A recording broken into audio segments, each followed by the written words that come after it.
You said you like David Lynch. Yeah, you mentioned Southland Tales. Southland Tales, I love it. Wouldn't be in my top 5. Number 1. Yeah. Well, it's an obvious one, but it's true. It's Godfather 2. Mm-hmm. I think it's just the greatest movie ever made. Yes. Number 2, Starship Troopers. Oh, yes. I remember you like Starship Troopers. Yes. I got to screen it at the ArcLight with Wim Wenders. Yes. I remember that. Casper is a big friend of this network, actually. So you're in good company. Starship Troopers is so good. Cult movie. South Park, Bigger, Longer, Uncut. Uh-huh. So good. Great music. You know what? And I'm going to say this, even though a lot of people might get mad at me for saying it. I think Annie Hall is one of the greatest movies ever made. I know that people aren't allowed to like Woody Allen anymore. Right. But I'm like, it's a great movie. Like, why?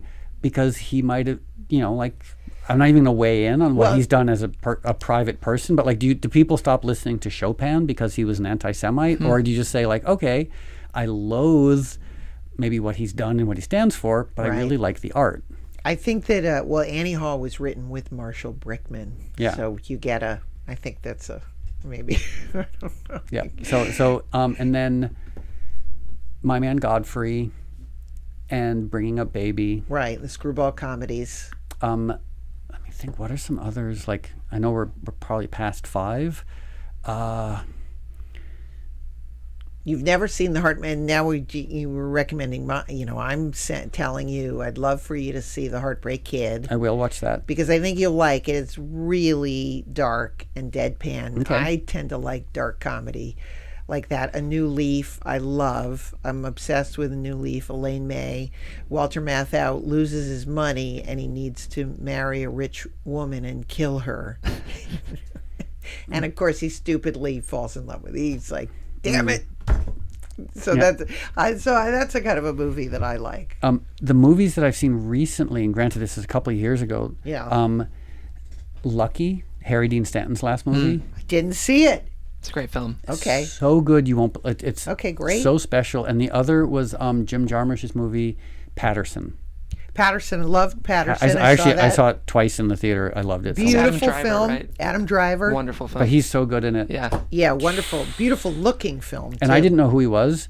And I ran into him. And I was like, oh, you were in Patterson. I love that movie. And then a friend of mine said, you do know he's in all the Star Wars movies. And I was like, really? Oh, okay. Forget about that. Patterson was great. And he's an animal lover. Oh, I didn't know that. Yeah, he and Mark Hamill, they're doing a movie, and I guess he was doing a movie, and someone's dog got lost, and they stopped everything, and he enlisted Mark Hamill to help, and they found this dog, which was miles away from where its owner was. So now I'm in. Anyone who does something with animals, then I love them, forever. What about music? Did you see Once Upon a Time in Hollywood? Yeah. Did you? I loved it. I loved how slow it was. Yeah. Until the very end. Mm-hmm. And I really love one of his last lines when he's talking to Sharon. Oh, spoiler alert. Yeah. When he's talking to someone in the intercom. Yes. And that person says, "Are you okay?" And he says, "I'm fine. Not so sure about the hippies though." Like, that made me laugh out loud. I love that movie, and I saw it again. I've seen it 3 times, so I just saw it again at the Beverly, at the new Beverly, on film. So I love that. That should be a place that you should go maybe to see revival films. It's a very eclectic. Plus, I like the social. Yeah, every time I drive by there's something interesting. I know. Plus, it's like if I were going to be at an earthquake, those are the kind of people that I want to be. I want to be with. Is that the right time? It's a little fast. You gotta get out of It's here. a little fast. Sort of. It went by quicker than you thought. It's all right. Yeah.